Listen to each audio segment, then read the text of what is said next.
Gold, trusted gold buyers. మీరు తాకట్టు పెట్టిన బంగారాన్ని విడిపించి ఈ రోజు ఉన్న మార్కెట్ ధరకు కొనబడను. మీకు తెలుసున్నారు కానీ మీరు నయం ఇచ్చిన ఇన్ఫర్మేషన్ బేస్ చేసుకుని ఒక దళాన్ని కానీ అరెస్ట్ చేయడం కానీ దళంపై ఎన్కౌంటర్ చేయడం కానీ లేదంటే ఇంకెవరన్నా పట్టుకోవడం కానీ చేయలేదంటారు? చేయలేదు. మరి ప్రభుత్వం చెప్పిన దీని ప్రకారం మీరు 100 కోట్లు సంపాదించారు, ఆ ల్యాండ్ డీల్మెంట్ చేశారు నయంతో, అందుకే అతనిపై చర్య తీసుకుని ఉంటారు. ఎంతవరకు వాస్తవం? ఇప్పుడు మీరు చెప్పిన ఈ 100 కోట్ల విషయం మీరే ఇప్పుడు కొత్తగా మీ నోటి చెప్తున్నా, ఏ ఆఫీస్లో ఎక్కడ ఏ పత్రికా ప్రకటనలో చెప్పినట్టుగా నేను చెప్పినట్లు కాదు, ఎలిగేషన్స్ వచ్చాయి అనేది. ఎలిగేషన్స్ ఏమన్నా రాసుకోవచ్చు. ఎందుకంటే మీడియా మిత్రులు కొంతమంది ఏం రాస్తారు, అనధికార వర్గాలు పోగొట్ట, అధికార వర్గాల్లో పోగొట్ట అని ప్రజలు భావిస్తున్నారు అని ఒక ట్యాగ్ లైన్ పెట్టి ఏమైనా మాట్లాడచ్చు, ఏమైనా రాయొచ్చు.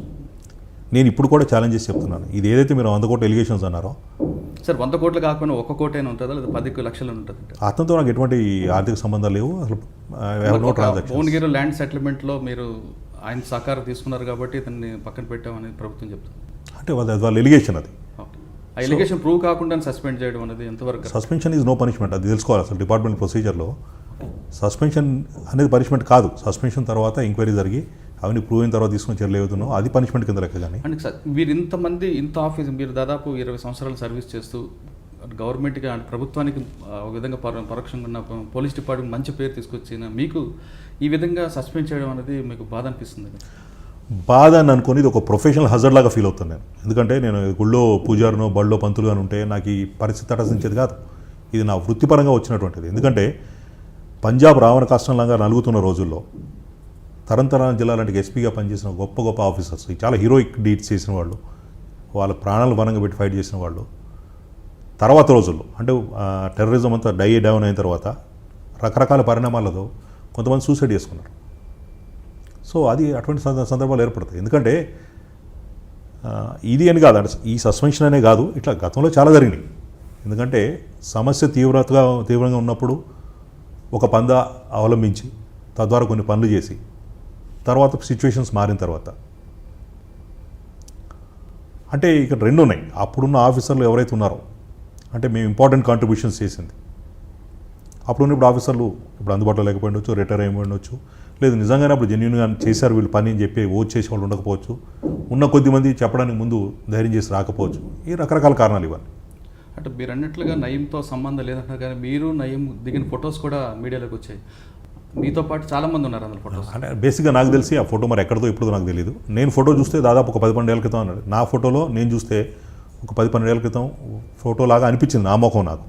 మరి మార్పు చేశారా, ఇక్కడ తీసుకొచ్చి పెట్టారా అనేది దే షుడ్ టెల్ us.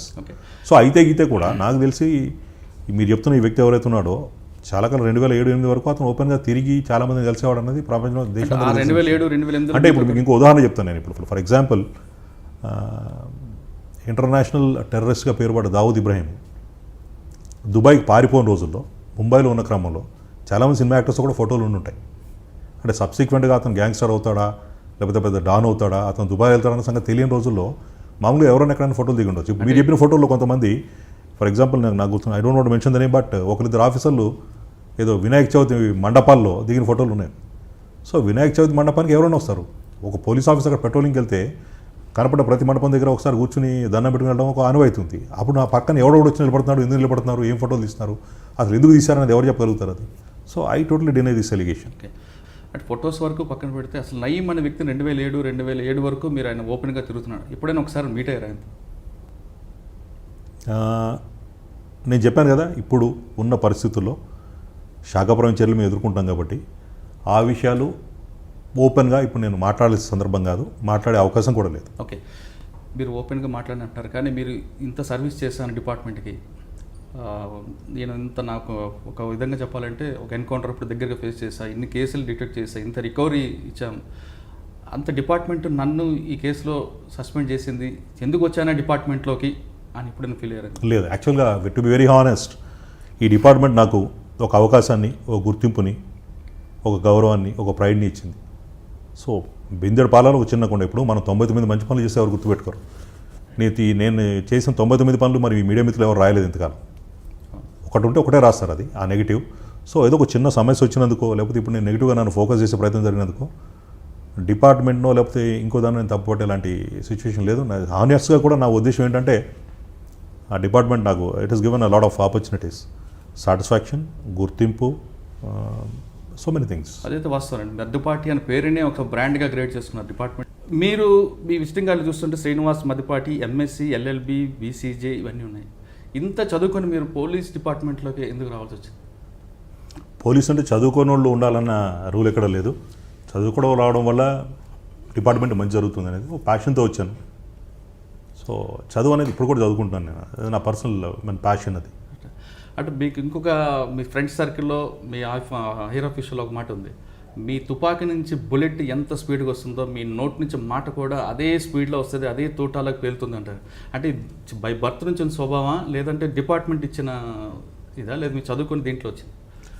స్వతహా అంటే ఒక వ్యక్తి అనే అతను హార్డ్వేర్ అనేది స్వతహా పుట్టుకతోనే వస్తుంది, జన్మతా వస్తుంది. అది నా నేచర్ అయి ఉండొచ్చు, నా ప్రవృత్తి అయి ఉండొచ్చు, వృత్తిపరంగా కొంత ఎక్వైర్ చేసి ఉండొచ్చు, కొన్ని స్కిల్స్ నేను కొత్తగా ఎక్వైర్ చేస్తే చేసి ఉండొచ్చు. But definitely it's my nature. Okay. అంటే మీ డిపార్ట్మెంట్ నాన్నగారు మీరంతా నిజామాబాద్ జిల్లా వచ్చారు, అక్కడ మీ ఫాదరు, అసలు ఒకసారి మీ బ్యాక్గ్రౌండ్ ఏంటంటే? నేను నిజామాబాద్ జిల్లా బోధన్ తాలూకా ఎడపల్లి అనే గ్రామంలో ఒక మధ్యతరగతి వ్యవసాయ కుటుంబంలో పుట్టాను. తల్లిదండ్రులు పూర్తిగా వ్యవసాయ ఆధారిత బ్యాక్గ్రౌండ్ నుంచి ఉన్నవాళ్ళే. పోలీసు అనేది చిన్నప్పటి నుంచి కొంతమంది నాకు తెలిసిన దగ్గర నుంచి కొంతమంది మా నాన్నగారికి సంబంధించిన పోలీస్ ఫ్రెండ్స్ ఉండడం వల్ల చిన్నప్పటి నుంచి వాళ్ళు చూస్తూ పెరిగి నాకు తెలియకుండానే నాలో ఒక జిజ్ఞాస, ఒక ఇంట్రెస్ట్, ఒక జీల్ డెవలప్ అయింది పోలీస్ ఆఫీసర్ కావాలని. అదే నన్ను ఇక్కడ దాకా రావడానికి ప్రేరేపించింది. ఓకే. అంటే పోలీస్ అయిన తర్వాత ఫస్ట్ పోస్టింగ్ ఎక్కడ వచ్చింది? అక్కడ ఉన్న మీరు టేకప్ చేసినప్పుడు సిచ్యువేషన్ ఆ ఏరియాలో ఎలా ఉందండి?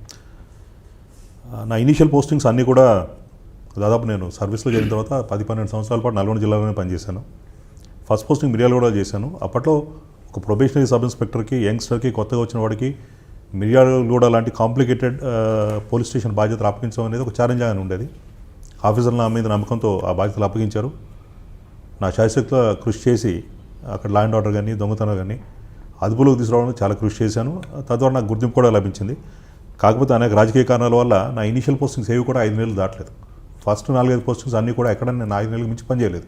అంటే మీరు కూడా సినిమా స్టైల్లో వాళ్ళ ఆఫీసర్లతో యుద్ధాలు చేయడం, పొలిటికల్ ప్రాబ్లమ్స్తో 1 year కూడా ఎక్కడ చేయకుండా వచ్చారా? యుద్ధాలు అని అనడానికంటే పరిస్థితులు గట్టిగా, నిక్కచ్చిగా, నిర్మోహమాటంగా, ముక్కుసూటిగా మాట్లాడడం అనేది కొంత ఇబ్బంది జరిగి ఉండొచ్చు. సినిమాలన్నీ జీవితాల నుంచి వస్తాయని నేను అనుకుంటున్నాను. సినిమాటిక్ హైప్ ఉంటుందేమో దాంట్లో. డెఫినెట్లీ. కాకపోతే నాకు ఒక అడ్వాంటేజ్ ఉండేదంటే నన్ను ఎన్నిసార్లు ట్రాన్స్ఫర్ చేసినా కూడా ఆఫీసర్స్కి నా పట్ల ఒక నమ్మకము, ఒక మంచి అభిప్రాయం ఉండేది కాబట్టి తిరిగి మళ్ళీ నన్ను ఇంకో ఇంపార్టెంట్ పోస్టింగ్కి పంపిస్తుండేవారు. అంటే నల్గొండ జిల్లా పనిచేస్తున్నప్పుడు మావోయిస్టుల యాక్టివిటీస్ ఎలాగుండేది? అప్పుడున్న సిచ్యువేషన్ ఒకసారి? లైక్ మేము జిల్లాలో వెళ్ళినప్పటికీ అప్పుడప్పుడు మెల్లగా సౌత్ తెలంగాణలో, అందులో నల్గొండ జిల్లాలో లెఫ్ట్ వింగ్ ఎక్స్ట్రీమిజం మెల్లమెల్లగా పుంజుకుంటుంది. 89-90 ప్రాంతంలో. 93-94కి వచ్చినప్పుడు ఇంకా ఉధృతమైంది అది. నేను ఇనీషియల్గా పనిచేసిన ప్రాంతాల్లో పెద్దగా ఎఫెక్ట్ ఏరియాస్ లేవు. కానీ నేను భువనగిరి వచ్చింది 1995 ఎండింగ్ అయ్యలో, 96లో. అప్పటికి ఇట్ వాజ్ బర్నింగ్. ఎందుకంటే అవతల వరంగల్, ఇటు మెదక్, ఇవన్నీ నైబరింగ్ డిస్ట్రిక్ట్స్ కూడా బాగా ఎఫెక్టెడ్ కాబట్టి, అవతల వరంగల్ జిల్లా నార్త్ తెలంగాణలో భాగం కాబట్టి ఆ యాక్టివిటీస్ చాలా ఎక్కువ ఉండేవి. ఓకే. అంటే మాధవరెడ్డి మీద ఎన్కౌంటర్, మాధవరెడ్డి మీద దాడి జరిగిన టైంలో మీరు ఎక్కడ ఉన్నారు? నేను అదే జిల్లాలో పక్కనే మాధవరెడ్డి గారు చనిపోవడం కొద్దిసేపు ముందు వరకు ఆయనకు సంబంధించిన బందోబస్తులో ఆయనతో పాటే ఉండి, ఆయన తిరుగు ప్రయాణం అయిన తర్వాత నేను తిరిగి నా హెడ్ క్వార్టర్స్కి వెళ్ళే క్రమంలో ఉండగా బ్లాస్టింగ్ సంఘటన జరిగింది. ఓకే. అంటే మీరు నల్గొండ జిల్లా భువనగిరి చేస్తున్న టైంలో ఎన్కౌంటర్లు కానీ అంటే రియల్ ఎన్కౌంటర్లు ఎన్ని చేసి ఉండొచ్చు? రియల్ ఫాల్స్ అంటూ ఏముండవు. దాన్ని ఎన్కౌంటర్ అనడం కన్నా ఎక్స్చేంజ్ ఆఫ్ ఫైర్ అనడం అనేది సముచితమైన పదమేమో నేను అనుకుంటున్నాను. టిపికల్లీ దానికి ఒక నెగిటివ్ కనెక్షన్ ఉంది ఎన్కౌంటర్ అనే దానికి. అంటే ఎక్స్చేంజ్ ఆఫ్ ఫైర్స్ ఎన్ని ఉండొచ్చు అండి? క్వైట్ ఎ ఫ్యూ, కొన్ని డజన్స్ ఉండవచ్చు. లెక్క పెట్టలేదు కానీ చాలా యాక్టివ్గా. అప్పుడుండే టీము, అప్పుడున్న పరిస్థితులు, అక్కడ ఉన్నటువంటి అధికారుల బృందం, జిల్లాలో బాగా ఎఫెక్టెడ్ ఏరియాస్లో భువనగిరి ఒక ప్రాంతం కాబట్టి మేజర్ అటాక్స్ కూడా అప్పుడే జరిగినాయి. యాదగిరి పోలీస్ స్టేషన్ మీద attack, Veeravalli micro station attack, Bommarama police station attack, ఇవన్నీ అప్పుడే జరిగినాయి కాబట్టి రోజు పొద్దున్నే లేస్తే ఎక్కడే బ్లాస్టింగ్ వినాల్సి వస్తుందో అనే ఇలాంటి పరిస్థితులు ఉండేవి అప్పట్లో. వేరే ఆఫీస్ అందరితో పాటు నేను కూడా యాక్టివ్గా కాంట్రిబ్యూట్ చేశాను. ఇన్ని అని నేను కరెక్ట్ అని నిర్ధారణ చెప్పనే కానీ చెప్పదలుచుకోలేదు యాక్చువల్. అంటే మీరు యాక్చువల్గా పనిచేసే టైంలో మీ క్వార్టర్ మీద అటాక్ చేద్దామని ఒక ప్లాన్ జరిగిందని వచ్చింది, అది ఎంతవరకు కరెక్ట్? అది భువనగిరి తర్వాత కూడా నేను రామన్నపేటలో ఉండగా ఒకసారి ప్రయత్నం జరిగింది. అది నాకున్న ఇన్ఫార్మెంట్స్ ద్వారా నాకు ఇన్ఫర్మేషన్ వచ్చింది. అదే సైమల్టేనియస్గా అప్పుడున్న జిల్లా ఎస్పీ గారికి కూడా ఇన్ఫర్మేషన్ వచ్చింది. తగిన జాగ్రత్తలు తీసుకున్నాం. సో చాలామంది సహచరులను కోల్పోయాం. అంటే ఒకరోజు మాతో నడిచిన వ్యక్తి తెల్లారి ఆ వ్యక్తి ఫునరల్కి వెళ్ళాల్సిన సందర్భాలు చాలా తటస్థించిన ఆ ఏరియాలో పనిచేస్తున్నప్పుడు బాధాకరమైన విషయం.